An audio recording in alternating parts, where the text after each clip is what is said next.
So guys, this is my weekly report for June 1st. June is already here. It came so fast. But things going on, basically our weather hasn't changed. It's still cool. We're not having those 90-degree days. Still a little cool, water temperatures are down. But I'll tell you a little bit of what I did this week first. I went fishing in a farm pond. Buddy of mine has access to a 37-acre lake and went up there and tried some new baits out. I tried that new top spin, and that thing produced a lot of fish. But going to these things, when you test your lures, it shows you, that the fish are biting, so you really know whether they work or not. But we had a really good day, caught a ton of fish. Then the next couple of days I headed down the delta, and the bite's pretty much the same. A lot of the fish I'm catching are not spawned out yet. Tails are just starting to show, but the water temperatures today was actually up around 67. Yesterday where I was, it was probably 62, 63 degrees. And the bass bite has been really good. I've been flipping and punching probably 90% of them.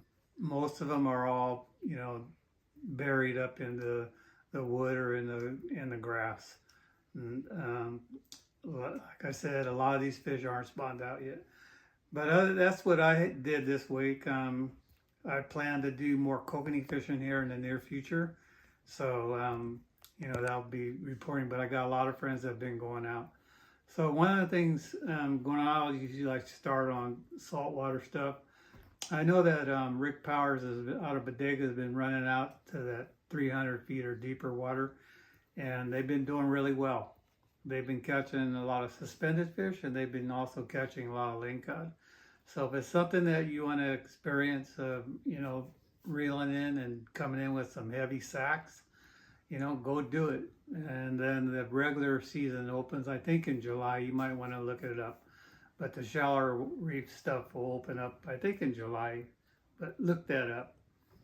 Other things going on, we're going to go into the bay. It is on fire, absolutely crazy. The striper fishing has been off the hook. My brother went yesterday, and they were catching them on fish traps, catch them on spoons, catch them on live bait. And they said as soon as you drop it down, you got fish on. The fish are in that 15 to 20 foot of water. They're in the South Bay, way in the back. They said all you do is just look for the birds. Birds were diving all over the place, and they actually had to leave to get out of there because the stripers, every time you drop it down, you catch one. And those stripers are in that 5 to 15 pound class, with quite a few in the 20 pound class being caught. So there's a ton of fish out there. They also caught limits of halibut. As a rule, limits are pretty easy down there. You got to get the live bait. It's easier.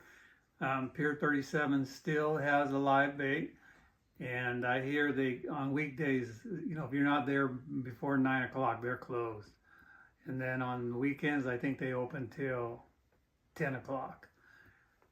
Sometimes they've been running out of bait, so you want to get there early. But the halibut fishing, like Jay Lopes, they've been catching some big ones. I think Steve Mitchell's out there doing it.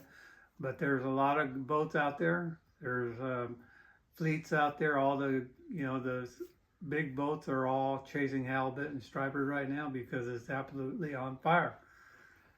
So other things, getting a lot less pressure. You come in a little bit over the Martinez area. I hear gate crashers are still catching a lot of sturgeon. There's still a lot of sturgeon being caught. I hear just a little bit of guys fishing up at Knight's Landing still, but a lot of them are starting to go to other things that are happening. Stripers are still thick everywhere. They've been catching them still up north, up at Grimes, up that area. Calusa, I imagine the feather's real good. I heard they were going to do a smoke plant down here by Eddowes, but they canceled it because the water temperature is just a little bit too warm. And they rescheduled it. But I don't know when they're going to do it. But other than that, the shad, other than the Sacramento River, the shad bite is on fire.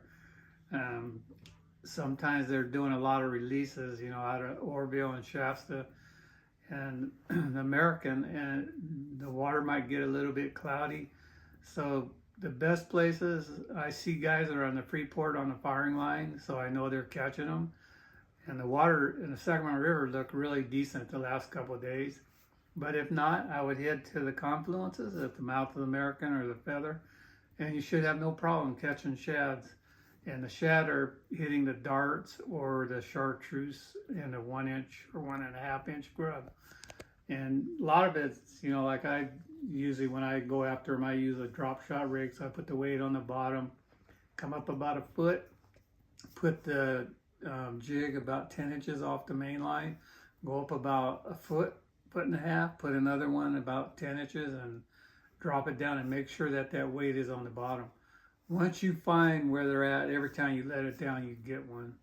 So the shad action, I heard, has been really, really good. So other than that, in our rivers, like I said, striper, shad, and, some of the sturgeon that are still lurking around. But in the lakes, I didn't go to the lakes this week, but I did last week. I went up to Buller's Bar and Stampede. Both of them are on fire. I heard Malones has been kind of a hit and miss, but the fish are bigger there. They're like 16 to 17 inches if you get into a good school. I was up at Stampede last week and the fish were 14 to 16 inch, nice and fat, healthy, and they're everywhere. You could go anywhere in that lake and catch them. And that particular day I was there, I saw most of them on the meter in probably 35 to 50 feet. Where I was catching the most, and we were in the water at 6:15 and 9 o'clock we were pulling the boat out of the water. And Buller's Bar, when I went up there, those fish were in like probably around 35 to 50 feet, and by 11 o'clock the three of us hooked over 60. It's just crazy. So the kokanee fishing is just going to get better and better as temperatures warm up.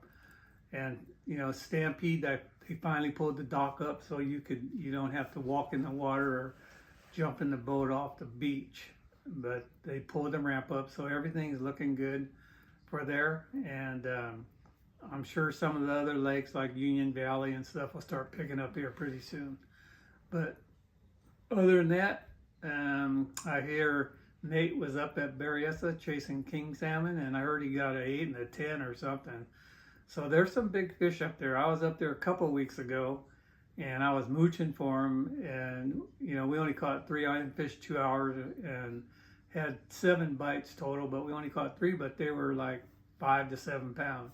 They're nice salmon there. I'm sure Folsom will be picking up here pretty soon, and Orville will also be picking up.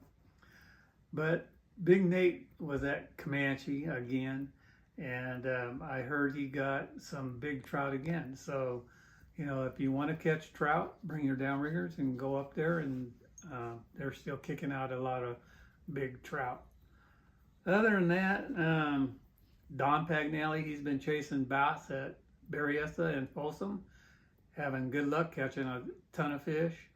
I was up at Berryessa a couple weeks ago when I did that video, and I went up the week after and still caught them. So there are a lot of bass being caught.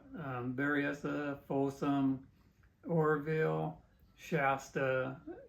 I'm pretty sure you could pretty much go anywhere and catch a lot of bass. But other than that, pretty much everything's the same around here. This Saturday, I'm in the studio at California Sportsman's on 1140 on the AM dial. So when I go in the studio, I talk to all the guys, and I pretty much do my segment and then also talk about other things that are going on in the area. So if you're on your way fishing, 6:40 in the morning, put it on 1140 on the AM dial and listen. Anyway, if you like my videos, please hit the like. Please subscribe. It'll help my channel out a lot. And if you leave me a comment, I'll get back with you in 2 or 3 days. This last Monday I did a video on, I installed a HDS 12 Pro with the Live Target 2 on my buddy's boat, and I videoed it just to help people. If you want to put your own in, they're really easy to do. And I have a Live Target 1, and that Live Target 2, I only went out kokanee fishing with it, but the screen seemed to be a lot clearer. So, you know, hopefully I'll get one of them things on my boat, and I'll be able to talk more about it. So thanks for watching, and I'll see you guys next week.